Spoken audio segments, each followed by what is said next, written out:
தமிழக வெற்றிக் கழக தலைவர் தளபதி விஜய் இன்னைக்கு கரூர்ல அவரோட பரப்புரையை நடத்தினாரு. அவரோட ஸ்பீச்சை கேட்கறதுக்காகவும் தளபதி விஜய பாக்குறதுக்காகவும் பல்லாயிரக்கணக்கான மக்கள் திரண்டு வந்திருக்காங்க. இதனால நெரிசல் ஏற்பட்டு 31க்கும் மேற்பட்டவங்க உயிரிழந்துட்டதா சொல்லப்படுது. நடிகர் ரஜினிகாந்த், ஜிவி பிரகாஷ், விஷால்னு இப்படி பலருமே இந்த கரூர் சம்பவத்துக்கு வருத்தங்களை தெரிவிச்சிட்டு வராங்க.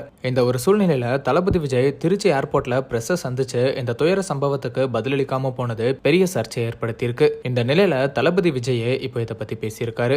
அவர் என்ன சொல்லியிருக்காருன்னா, இதயம் நொறுங்கி போய் இருக்கிறேன், தாங்க முடியாத வார்த்தைகளால் சொல்ல முடியாத வேதனையிலும் துயரத்திலும் உழன்று கொண்டிருக்கிறேன். கரூரில் உயிரிழந்த எனது அருமை சகோதர சகோதரிகளின் குடும்பங்களுக்கு என் ஆழ்ந்த அனுதாபங்களையும் இரங்கலையும் தெரிவித்துக் கொள்கிறேன். மருத்துவமனையில் சிகிச்சை பெறுவோர் விரைவில் குணமடைய பிரார்த்திக்கிறேன் அப்படின்னு ரொம்பவே மனமுடைஞ்சு போயிருக்கேன். இறந்தவங்க குடும்பத்துக்கு அனுதாபங்களையும் இரங்கலையும் சொல்லிக்கிறேன். ஹாஸ்பிட்டல்ல சிகிச்சை எடுத்துட்டு வரவங்க சீக்கிரமே குணமடைய பிரார்த்திக்கிறேன் அப்படின்னு கரூர்ல நடந்த சம்பவம் பத்தி தளபதி விஜய் அவரோட வருத்தத்தை தெரியப்படுத்தியிருக்காரு.